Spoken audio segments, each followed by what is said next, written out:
I'm the captain of Oil Rig 32, the terrifying rules we must follow. Have you ever wondered what it's like to live in complete isolation, miles from civilization, surrounded by endless water and darkness? If the crushing solitude doesn't get to you, something else might. I'm the captain of Oil Rig 32, a lonely metal fortress in the middle of the ocean. Out here, it's just the rig, my crew, and the unforgiving sea. And yet, those aren't the only things we battle. On this rig, we follow a set of strange rules. Not because we want to, but because we have to. To break even one of them means putting all of us in grave danger.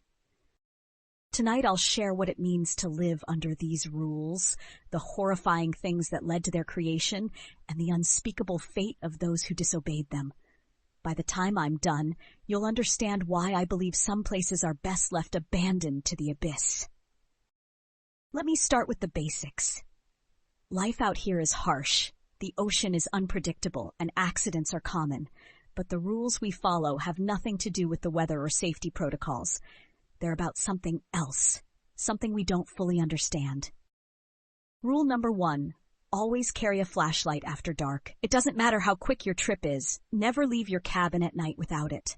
Once a mechanic ignored this rule during a late-night maintenance call. He returned pale-faced, trembling, swearing he saw something moving, closer and closer, but only in the shadows. Without light, he said, you can't see it, and if you can't see it, it can see you. Rule number 2, never whistle on Deck 7. Deck 7 sits above the waterline, where the waves crash rhythmically against the rig in an endless, lifeless symphony. But add a whistle, and sometimes the pattern changes. Old stories say whistling there summons something. I never believed it until I heard it myself. Someone whistled, and the next moment, my skin crawled as a deep, resonant sound echoed back. It wasn't human. Rule number 3. Never, ever answer a knock at your cabin door if it happens at exactly 3:17 a.m. Everyone on this rig knows it's not a drill, a prank, or a confused crew member. If you hear that knock, lock your door, cover your ears. Do not invite whatever is outside to come in. These are just 3 of the rules, and they aren't guidelines. They're survival. If these strange restrictions sound paranoid, let me share the stories that turned skeptics into believers. Oil Rig 32 wasn't always surrounded by superstition. Decades ago, it was built to be just another outpost where men and machines harvested the Earth's riches. But from the beginning, it was clear something was off. Construction was plagued by delays, most of which made no sense. Equipment would stop working overnight for no apparent reason. Workers started quitting, claiming they heard voices in the wind or saw figures moving in the water. Everyone ignored them. After all, men crack under tough conditions, right? Then the first crew arrived. For months they worked without issue, until one night a diver disappeared during routine underwater maintenance. They searched for him tirelessly, only to find his diving tether shredded, as if something had scraped it with massive, jagged claws. Incidents like these piled up. By the time I took over as captain, the rules were already in place. People wouldn't talk about why, but their wide-eyed stares told me the rules were set in blood. Out here, we don't question the rules, at least not anymore, but break them, and you may not survive to regret it. One of my clearest memories is from a particularly foggy night. I was up late, pacing my cabin, when a knock came at the door.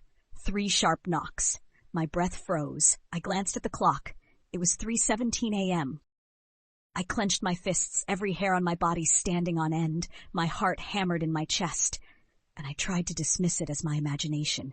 But then the knock came again, calmer this time, almost polite. Whatever it wasn't in any hurry. I didn't open the door. If I had, I wouldn't be here to tell you this story. Another night, one of our recruits, a young, bold guy, wasn't so smart. He didn't believe in the rules. He thought they were just stories to haze the newbies. So, when he heard a door knock at 3:17 a.m., he laughed. He opened the door wide and yelled, "Hello." The next morning, his cabin was empty. No signs of a struggle. Just wet footprints leading from the open door to the platform's edge, vanishing into the ocean. Then there's Deck 7. I rarely go there myself. Even in broad daylight, it feels wrong. One night a crew member broke rule number 2. We weren't sure who did it, but there was a piercing whistle clear as day cutting through the night. And then we all heard it, the eerie, mournful echo of something whistling back. It wasn't the sound of wind through the rig. It was deliberate, intentional. We stayed locked inside our cabins, praying the whistling would stop. By sunrise, Deck 7 was quiet again, but no one went near it for weeks. Of all the bad nights I've endured on Oil Rig 32, there's one I'll never forget. It started normally enough with calm seas and a cool breeze. Around 10 p.m. the lights flickered, but the backup generators kicked in. Not uncommon out here. One of the newer recruits, young, full of bravado, laughed it off, claiming we were all paranoid. I warned him to keep his flashlight handy if he had to move around after dark. He rolled his eyes and walked away. Around midnight, I was checking everyone's status when I realized the recruit hadn't reported back. 2 of us went searching. We found his flashlight abandoned on the deck, still on. There were smudged footprints leading away from it, bare human-like, but too large to belong to any of us. We called off the search by 3 a.m. The evening silence was punctuated only by the occasional creak of the rig. And then the knocking began. It wasn't at my door this time, it was somewhere down the hall. None of us opened our doors that night. By morning, the recruit was gone. His disappearance was listed as an accident, but we all knew better. You can't record vanished into thin air on an official incident report. It's only natural to ask why. Why these rules? Why these horrors? I wish I could tell you. Some crew members believe we've angered something ancient, a spirit, a sea god, or something worse. A few cling to scientific explanations, claiming the stress of isolation plays tricks on the mind. But tell me, how do hallucinations leave footprints? How do they steal people away without a sound? This isn't just paranoia. Whatever's out there, it doesn't care about logic, it doesn't care what you believe, it just waits. I often wonder how others would cope out here. Could you follow the rules, knowing one mistake might cost you your life? Could you sleep, knowing that something unseen is watching you? I'll tell you this much, on Oil Rig 32, there's no room for doubt. We live by the rules for one reason. Those who didn't are no longer here to tell their stories. So ask yourself, if you ever found yourself on this rig, would you follow the rules, or would you risk the depths waiting below? I'll leave you with this warning, as one who's seen the consequences up close. Out here, the rules aren't just folklore, they're survival. And if you ever hear a knock in the dead of night, don't answer. Whatever's knocking isn't here to make friends. Thank you for listening to my story.